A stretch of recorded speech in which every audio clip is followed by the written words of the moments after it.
Hola, buen día. ¿Cómo están todas? ¿Cómo están todos? Aquí estamos comenzando la clase número sexta de nuestro curso Género y Deseo, la filosofía de Butler en Cursada Virtual.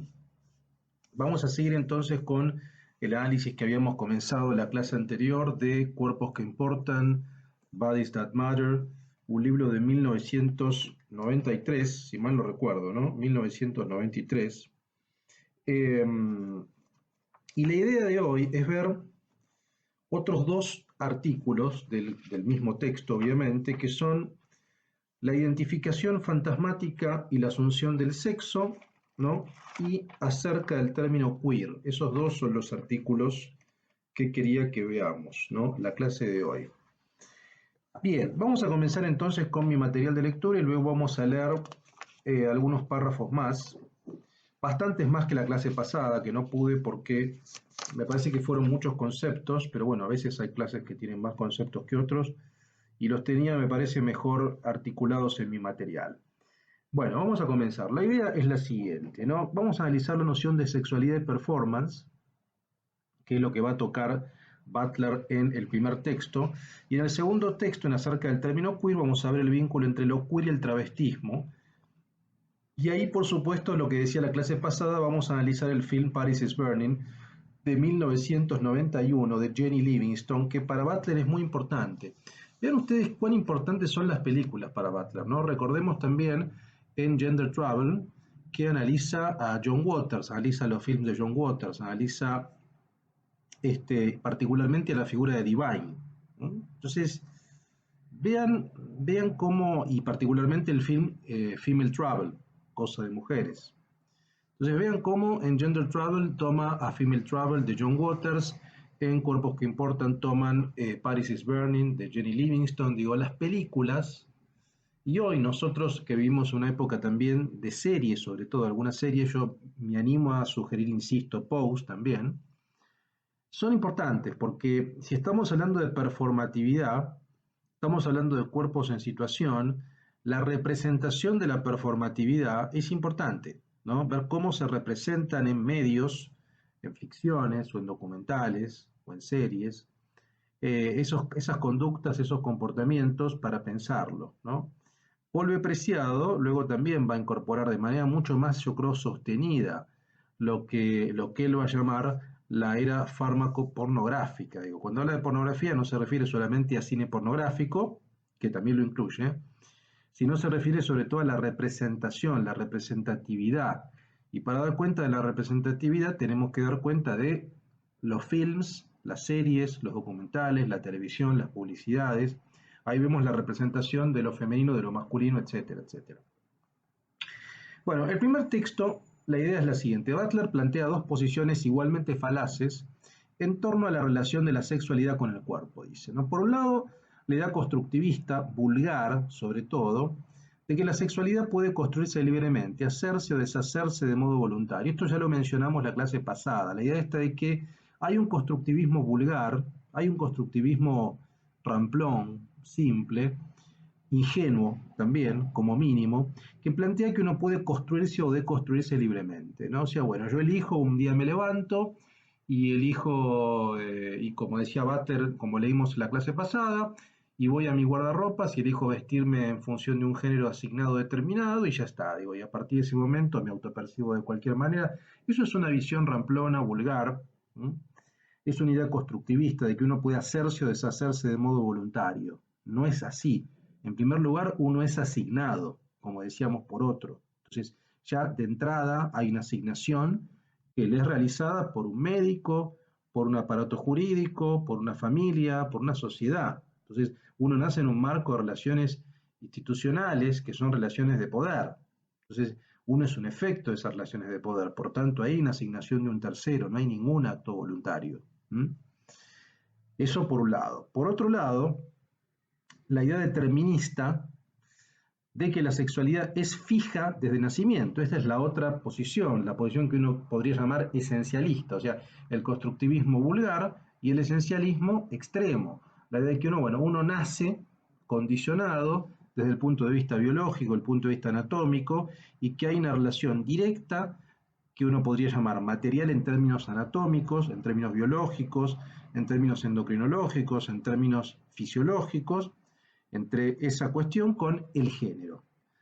Y esto es lo que obviamente va a cuestionar Butler duramente, ¿no? La idea de cuando ella habla de que la materialidad es efecto de relaciones de poder, está diciendo, bueno, es eso, digamos, ¿no? Que un tipo de materialidad sea interpretado, sea concebida como femenina o como masculina en función de la genitalidad, implica una lectura producto de una matriz o un imperativo heterosexual. Esta es básicamente la segunda visión o la segunda posición. Entonces, por un lado, la idea constructivista vulgar, de que uno elige libremente hacerse o deshacerse, construirse o deconstruirse de manera naif, y por otro lado, la idea determinista de que tenemos una sexualidad fija de nacimiento, ¿no? Inmodificable. Como vimos, ambas direcciones no dan cuenta de la dimensión performativa de la reiteración forzada de las normas, en la cual la restricción es la condición de posibilidad de la performatividad. ¿No? Tenemos una restricción. Esa restricción tiene que ver con la matriz heterosexual, heterosexista. ¿Mm? Y que por tanto los cuerpos que no son fácilmente colocables, no son fácilmente asignables al interior de esa matriz, son cuerpos abyectos, son cuerpos problemáticos, son cuerpos deformes, anormales, son cuerpos rechazados, son cuerpos que no tienen legitimidad de ningún tipo. Entonces, la represión de la prohibición heterosexual, en tanto coerción, produce también. Esta es la idea de que el poder represivo produce que tiene Butler, ¿no? Bien, este proceso de iteración regulado y obligado por normas, ¿no? Somos obligados por normas a representar, no es una performance teatral ni un proceso decidido voluntariamente por un sujeto autónomo. Esto lo recalco una y otra vez, digamos, ¿no? Y no es comparable con la performance teatral. Esto también ya lo vimos en la clase donde analizamos el género en disputa, digamos, ¿no? No tenemos que confundir la performatividad del género con la performance de un rol teatral, digamos. En un rol teatral uno hace una performance de un personaje, uno cumple un rol y listo, y se va a la casa, digamos, ¿no? Se deshace, ahí sí se deshace, se hace y se deshace, se viste y se desviste y se va a la casa, ¿no? No, eso es una cosa, una performance. Otra cosa es la performatividad, la iteración que da cuenta de una repetición estilizada de actos que tienden a cristalizar una conducta asignada como femenina o como masculina. Y un cuerpo, por tanto, que realiza esa conducta es asignado como femenino o como masculino. ¿Mm? Esto es una cosa muy distinta, y esa iteración da cuenta de una matriz de tipo heterosexual. Por tanto, los cuerpos que quedan por fuera son cuerpos abyectos. La feminidad, al igual que la masculinidad, implica el despliegue de un proceso de identificación que se produce repetidamente y en tanto reiteración al mismo tiempo que fija la norma de la feminidad, comportamientos, actitudes, prácticas, también permite la posibilidad ante la amenaza que la repetición sea quebrada. ¿Se entiende? O sea, en tanto y en cuanto uno se circunscribe a esa matriz y repite conductas, comportamientos, formas de hablar, actitudes propias de la feminidad o la masculinidad, a la cual uno ha sido asignado, está todo bien. ¿Qué pasa, dice Butler, cuando hay una posibilidad latente, hay una amenaza de que esa repetición sea quebrada? ¿Qué pasa con un cuerpo asignado como masculino o como femenino que no sigue a pie juntillas la repetición de la performatividad? ¿Qué pasa? Un cuerpo asignado como femenino o como masculino que no sigue la norma que se espera que debería seguir, que no tiene comportamientos de los cuales se espera que debería seguir. Ahí tenemos un conflicto, tenemos un problema, digamos, ¿no? A eso lo llama la amenaza. Amenaza que conmina a asumir los atributos femeninos o masculinos de manera disciplinaria. O sea, si no repetís, si no das cuenta, si no te subsumís en esta normalización, ¿no?, performativa, disciplinariamente lo vamos a hacer. ¿Se entiende? O sea, ahí aparece el elemento disciplinario. Si no lo haces de un modo acrítico, te vamos a disciplinar para que lo hagas. A ver, eso es literal. ¿Quién te va a disciplinar? Supongamos un chico afeminado o que tiene rasgos afeminados. ¿Quiénes son los que lo van a disciplinar? Bueno, en primer lugar, los compañeros de la escuela. ¿Cómo no jugás a la pelota? ¿Cómo no hablas de la siguiente manera? ¿Cómo no mirás tal serie? ¿Cómo tenés intereses más de tipo femenino? Si no los tenés, te vamos a disciplinar, te vamos a obligar, te vamos a marginar. ¿Mm? Este es el punto. Y luego, o antes en el tiempo, esa cuestión disciplinaria se hacía producto del poder psiquiátrico, del poder médico, del poder psiquiátrico. Se normalizaba psiquiátricamente. En este sentido, el sexo para Butler también está implicado en este proceso de reiteración de normas hegemónicas, más allá de las materialidades innegables, fisiológicas o anatómicas. Vale decir, produce por lo que el nombre hace realidad su referente, produce por lo que nombra, hace realidad su referente en tanto que se asume una posición sexuada al imitar o citar esa norma femenina o masculina desde el cuerpo. ¿Se entiende? Sería como si uno citara, así como uno cuando escribe un texto cita. ¿Qué es citar? Es copiar una referencia de un texto ajeno. O sea, lo copio en mi propio texto.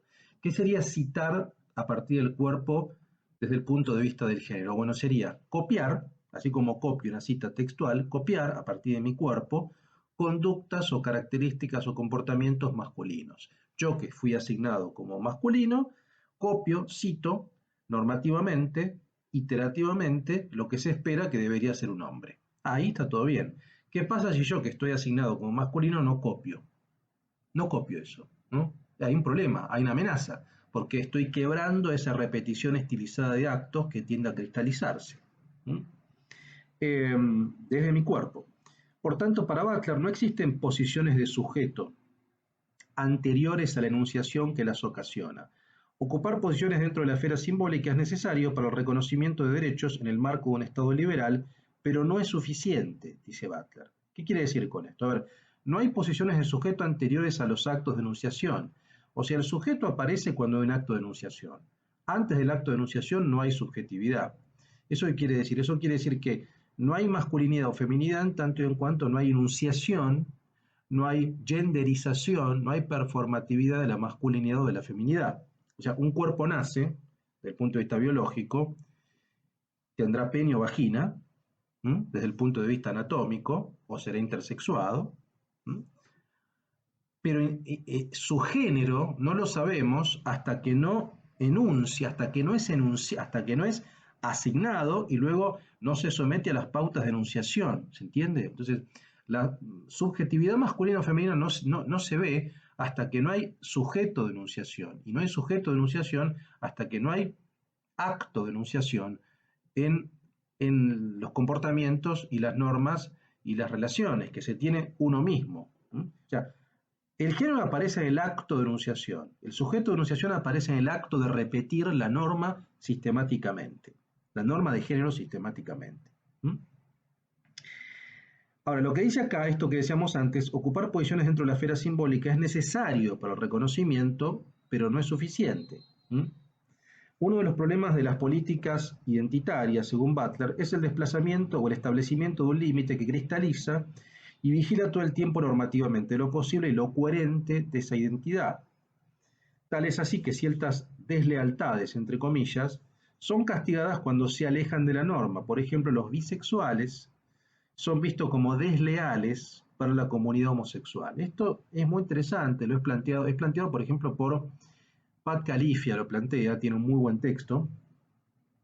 Pat Califia, ¿quién más? Lo plantea también Gail Rubin, sobre todo ciertas feministas libertarias, ciertas feministas que participaban de la comunidad BDSM, digamos, como hay ciertas prácticas, como la práctica bisexual o como la práctica fetichista, como la práctica sadomasoquista, que son problemáticas para las identidades cerradas y monosexuales. O sea, el caso de la bisexualidad que es invisibilizada también, digamos, ¿no? ¿Por qué?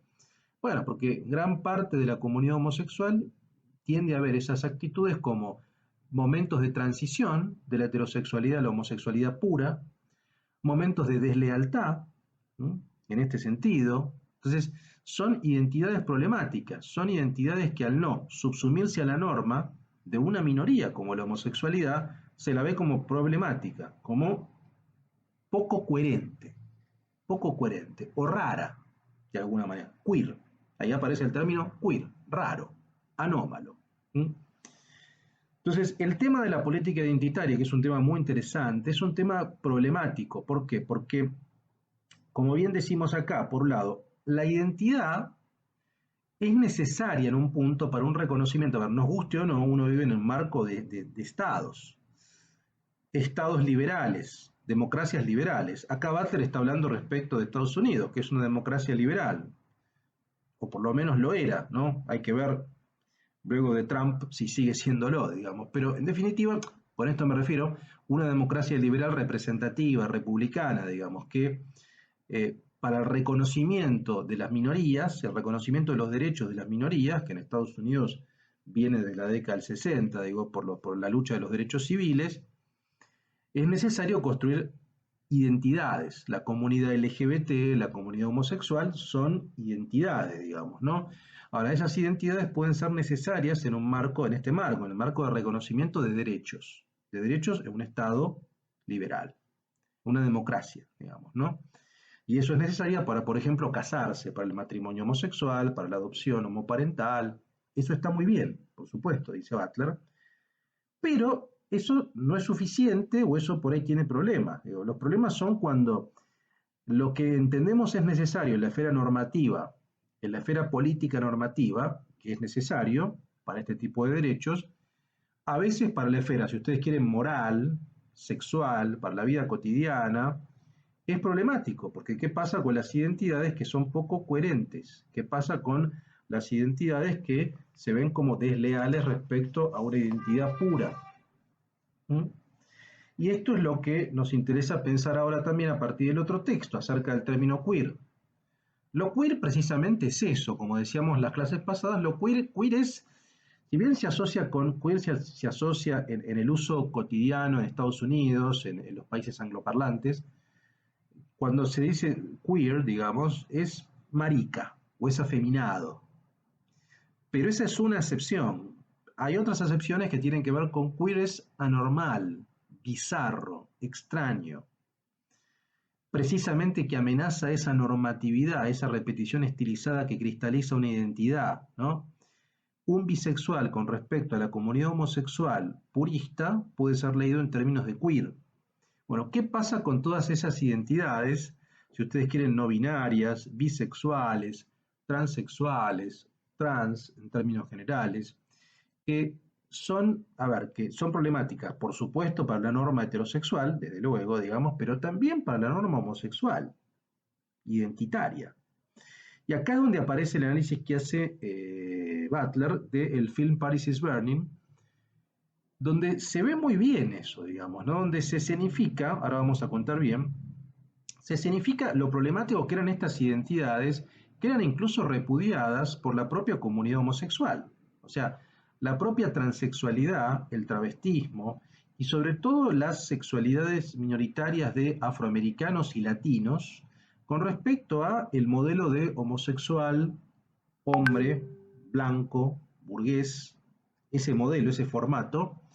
¿Qué pasaba con otro tipo de sexualidades? ¿Qué pasaba con el transexual afroamericano, con el transexual latino, que era repudiado no solamente, obviamente, por el imperativo heterosexual que planteaba Butler, sino también por la propia comunidad homosexual, purista, que no admitía en sus bares, por ejemplo, en un bar gay, no admitían transexuales, ¿no? Esto se ve muy bien. Hay un episodio de Pose donde se ve, ¿no? Como una chica trans quería ir a un bar gay, masculino, de hombres, mayoritariamente blancos, donde era echada, era golpeada y repudiada, ¿no? Entonces, a esto nos referimos. Entonces, al iniciar su indagación, Butler se formula la siguiente pregunta.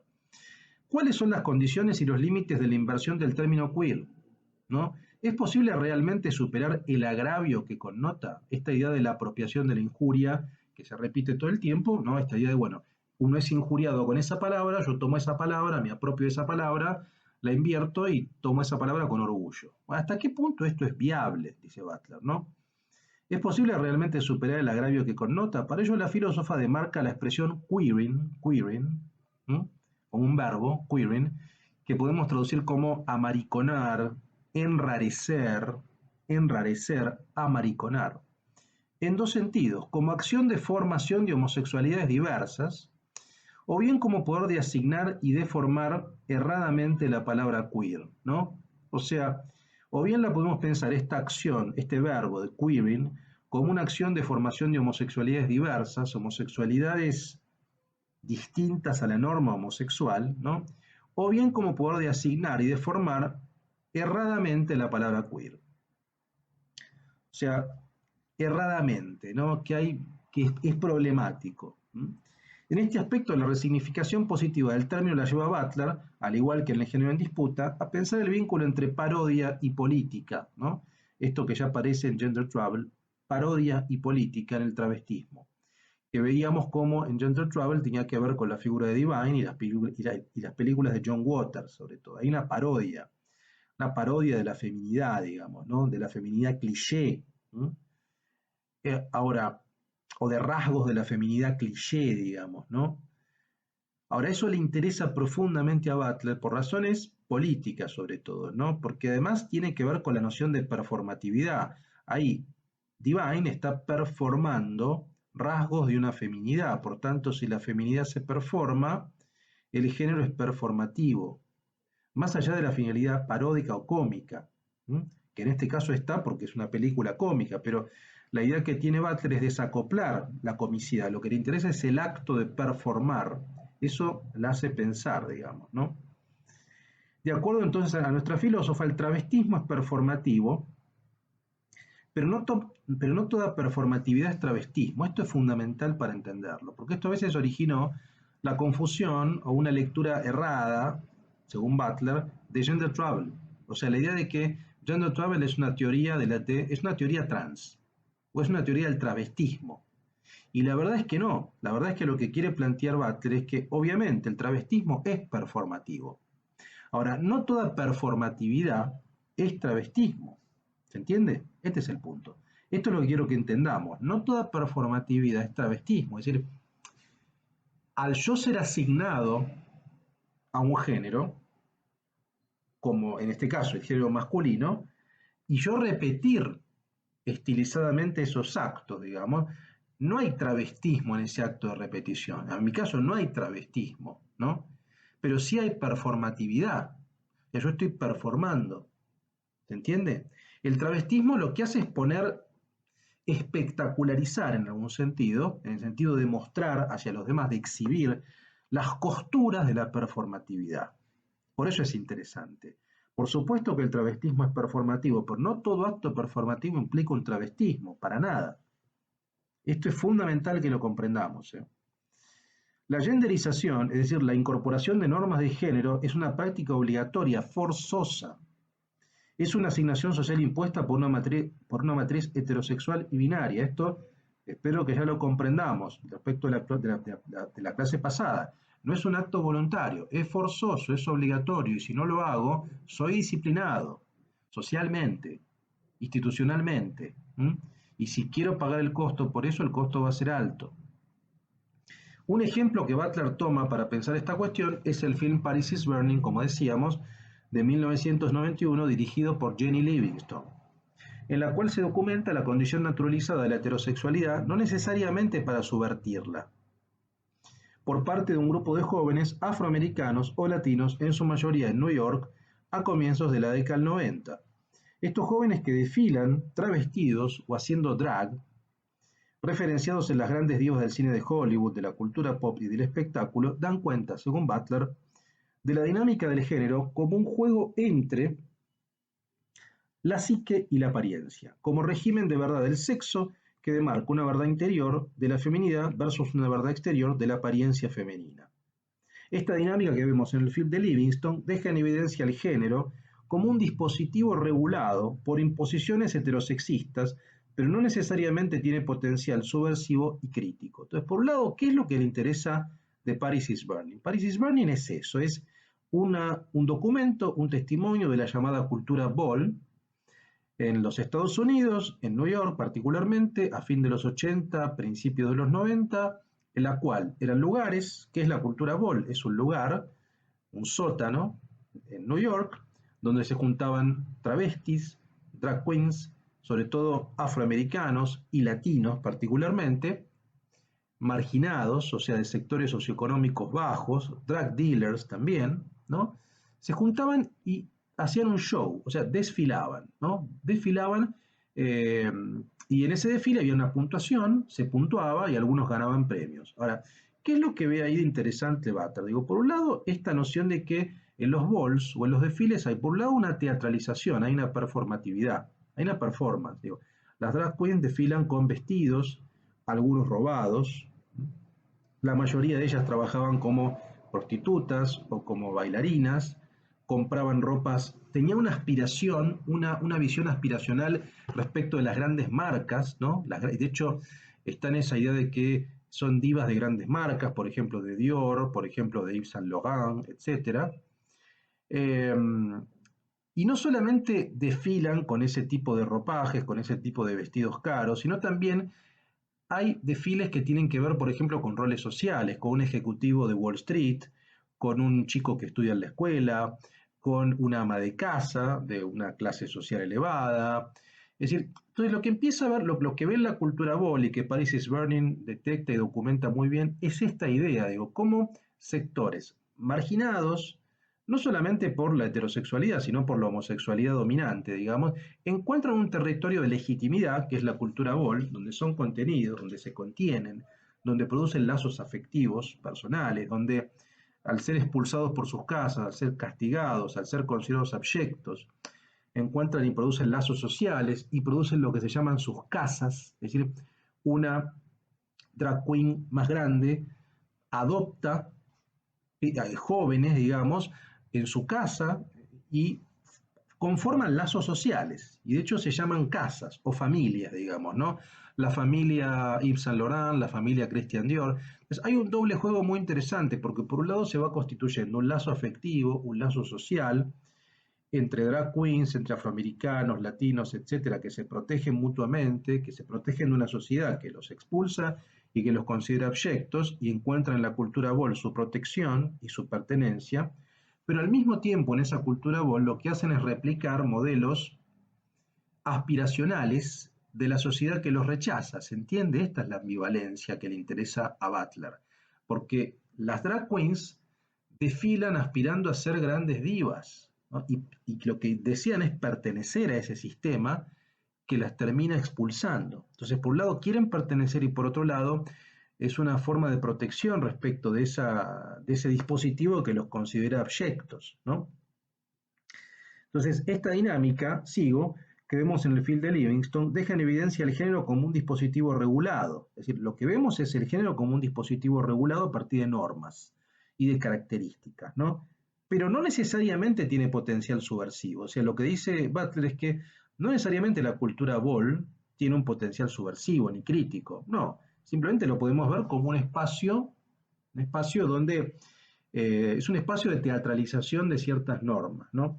Pero por otra parte, según la visión butleriana, el travestismo resulta una alegoría de la heterosexualidad, una fantasía incorporativa, melancólica, que estabiliza el género, vale decir, por un lado la masculinidad se forma partiendo de la negación al lamentar lo masculino como objeto posible de amor, se renuncia a la homosexualidad, y por otro lado se forma el género femenino, se lo asume y adopta, a través de la fantasía incorporativa que excluye lo femenino como objeto de amor posible, preservado por la identificación femenina. En este sentido, señala Butler, el travestismo expone la constitución normal de la presentación del género a partir de subsumir, en clave alegórica, ambas normas de género. ¿Qué quiere decir con esto? La idea es esta, digamos, ¿no? Que ahí lo que se ve muy bien en la cultura bol, por eso es muy complejo y muy sutil, ¿no? Y está muy bien documentado en Paris is Burning, sobre todo porque son testimonios de las propias drag queens que cuentan sus aspiraciones. Entonces, por un lado lo que vemos es esto, es la fantasía incorporativa. Por un lado, claramente ahí se ven los roles de género de un modo, ¿cómo decirlo? De un modo radical. Es decir, lo hiperfemenino y lo hipermasculino. No habría término medio. Entonces se ve claramente la constitución constructiva de lo que la sociedad entiende, la sociedad heterosexista entiende como masculino y como femenino. Y las drag queens interpretan los dos, a veces lo masculino y a veces lo femenino. Entonces, por un lado se ve esa réplica sin ningún tipo de crítica, pero al no haber ningún tipo de crítica, queda en efecto, queda de manera efectiva, visualizado, el carácter constructivo, performativo del rol, ¿se entiende? Por un lado, esa cuestión, ¿no? Y por un lado, esta cuestión, como decíamos antes, de la fantasía alegórica, del travestismo como una alegoría del heterosexual, por supuesto, en el sentido de que la constitución de los roles femenino y masculino da cuenta de una heterosexualidad perfecta. Al performar la masculinidad y la feminidad ideal, idealizada, aspiracional, claramente tenemos una alegoría de las normas de género, ¿sí? De la constitución normal de la representación. Por tanto, Paris is Burning es rescatado por Butler por su ambigüedad, porque es interesante de pensar, digo. En primer lugar, ¿no? En primer lugar, exhibe las estrategias desnaturalizadas para radicalizar lo blanco y las normas heterosexuales de género. Esto es lo que decíamos antes. Digo. Por un lado, la cultura bol, ¿qué se hace? Se replica desnaturalizadamente, obviamente, un drag afroamericano o latino es considerado abyecto por esa sociedad. Sin embargo, ¿qué va a hacer? Va en la cultura bol al interior, protegido por su comunidad, va a replicar de manera desnaturalizada la cultura blanca que lo rechaza y las normas de género que lo rechazan. Entonces voy a representar el ejecutivo de Wall Street que no puedo ser y que nunca voy a poder ser, porque siempre voy a ser rechazado. Yo voy a poder ser ese ejecutivo que nunca voy a poder ser en la cultura bol. Yo voy a poder ser esa supermodelo que va a desfilar con los grandes diseñadores que nunca voy a poder ser en la cultura bol. ¿Se entiende? Yo voy a poder ser ese millonario en su yate tomando champán que nunca voy a poder ser en la cultura bol.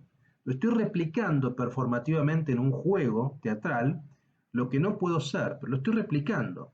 Y uno lo ve en los testimonios de Paris is Burning de muchas de las drag queens, sobre todo hay una que recuerdo mucho que se llama Venus Extravaganza, ¿no? Que querían ser eso, ¿no? Que claramente querían pertenecer a esa sociedad, que querían ser millonarios, ricos, reconocidos socialmente, ser tapa de revista, y no lo podían ser. Y sabían que no lo podían ser, porque eran considerados abyectos. Sin embargo, lo podían ser, podían realizar ese sueño de alguna manera teatralmente al interior de la cultura bol, ¿no? Pero por otro lado, dice en segundo lugar, rearticula el parentesco entre drags y travestis de un modo no estable.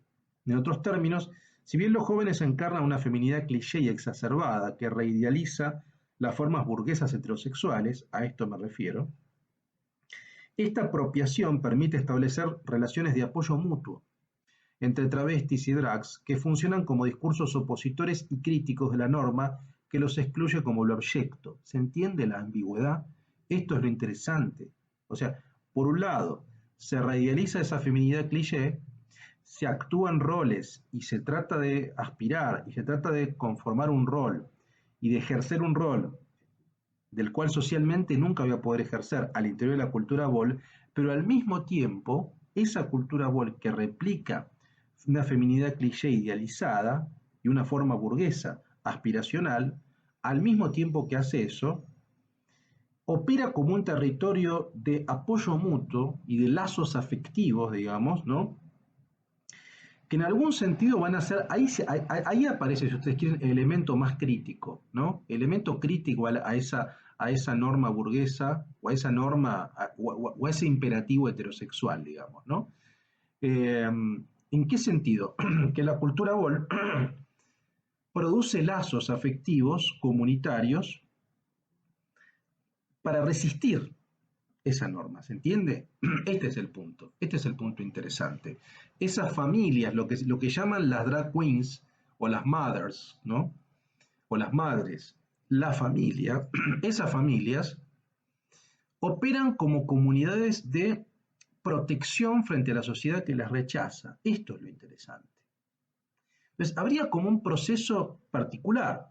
Termino de leer el material. Dice, la subversión posible se hace desde esta apropiación performática de las formas burguesas hiperfeminizadas, con la finalidad de establecer lazos de protección y resistencia entre minorías marginadas. ¿Se entiende? Sería algo así como una apropiación de la injuria. Y recuerden que la primera pregunta que nos hicimos es esa. O sea, ¿hasta qué punto la apropiación de la injuria es válida o no? Bueno, la cultura gol es una suerte de apropiación, de una nueva apropiación de la injuria. Lo que pasa es que es una apropiación parcial, porque por un lado hay una repetición, ¿m? Y hay una aspiración a formar parte de una sociedad que rechaza a esa comunidad y a esa subjetividad abyecta y la considera abyecta. Sin embargo, esa subjetividad quiere formar parte. ¿M? Y por otra parte, hay una apropiación de esa norma burguesa con una finalidad de protección, ¿no? La constitución de las familias, de las drag queens, la constitución de esas casas, ¿no? Esos lazos afectivos que van a ocupar el lugar de las familias que no tienen, que van a ocupar de la no inserción social, de la cual nunca van a poder, a la cual nunca van a poder acceder, ¿se entiende? Entonces, la subversión se hace, dice Butler, desde la apropiación performativa de formas burguesas. Me apropio de la forma burguesa, replico una feminidad hiperestilizada, hipercliché, pero a partir de una constitución de un lazo social que va a buscar una legitimidad que no tengo. Esto es lo sutil de Paris is Burning. Esto es lo sutil y que también yo creo que se ve en Pose. Me parece que la serie Pose está bastante bien escenificado, ¿no? Todo el tiempo se ve esto, todo el tiempo se ve entre los diferentes personajes, ¿no? Sobre todo un personaje que es Electra Abundance, ¿no? Que está muy bien, digamos, ¿no? Porque ella realmente aspira a ser la más diva de todas, la más reconocida, ¿m? Socialmente, se considera incluso diferente de otras trans, digamos, pero por otra parte necesita el apoyo de su comunidad y de su familia, de lo que llaman la familia, del lazo afectivo. Entonces hay una apropiación, a veces mayor, a veces menor, de esas formas burguesas hiperestilizadas de feminidad, con una finalidad resistente a esa sociedad. Entonces, es interesante por la ambigüedad. Este es el punto. Por la ambigüedad. No es tan lineal. No es tan lineal. Entonces, yo creo que ahí se ve muy bien lo que quiere plantear Butler, ¿no? Quiero ver si puedo leerles, aunque sea, vamos directamente a ese texto acerca de la noción queer. Antes de eso, vean, ¿no? En la página 184 había marcado algo que no pertenece a un texto que leímos, que se llama, dentro de Cuerpos que Importan, el artículo que se llama El género en llamas. Pero vean esto, que me parece importante, ¿no? Acá está hablando de Venus Extravaganza, precisamente, ¿no? De Paris is Burning. Dice, Venus, y de manera más general París en llamas, plantea si hacer una parodia de las normas dominantes basta para desplazarlas. En realidad, si la desnaturalización del género no puede llegar a ser en sí misma una manera de reconsolidar las normas hegemónicas. Aunque muchos lectores interpretaron que en el género en disputa yo defendía la proliferación de las representaciones travestidas como un modo de subvertir las normas dominantes de género, quiero destacar que no hay una relación necesaria entre el travesti y la subversión. O sea, no necesariamente todo trans es subversivo. Y que el travestismo bien puede utilizarse en tanto al servicio de la desnaturalización, o sea, dejar en evidencia esa constitución, como de la reidealización de las normas heterosexuales hiperbólicas de género. Parecería que en el mejor de los casos el travestismo es un sitio de cierta ambivalencia, que refleja la situación más general de estar implicado en los regímenes de poder mediante los cuales se constituye al sujeto y por ende de estar implicado en los regímenes mismos a los que uno se opone. Afirmar que todo género es como el travesti o está travestido sugiere que la imitación está en el corazón mismo del proyecto heterosexual y de sus binarismos de género, que el travestismo no es una imitación secundaria que supone un género anterior y original, sino que la heterosexualidad hegemónica misma es un esfuerzo constante y repetido de imitar sus propias idealizaciones. Esto es lo que le interesa y esto es lo que decíamos antes. El travestismo es performativo, sí, pero no toda performatividad implica travestismo. Lo que el travestismo deja en evidencia y lo que la cultura bold deja en evidencia es esta idealización hiperbólica de lo femenino, porque está llevado al extremo, a tal punto que es una parodia. Ahora, esa parodia es política en el sentido de que que desnaturaliza el régimen heterosexual, que nos muestra que el régimen heterosexual es eso, es una repetición. que puede llegar a ser paródica, en la cual uno se inserta, uno cita esa repetición. Entonces, el hecho de adoptar normas de género de manera repetida, de manera iterable, digamos, es lo que el travestismo muestra. Por eso tiene valor. ¿M? Pero no tenemos que confundir y pensar que toda performatividad es travestismo, de ninguna manera, digamos, ¿no? Uno está performando sin la necesidad de travestirse. Bien, y veamos acerca del término queer, a ver si acá tenemos alguna noción más. Claro, acá está, digamos, ¿no? La noción de prototipo, ¿no?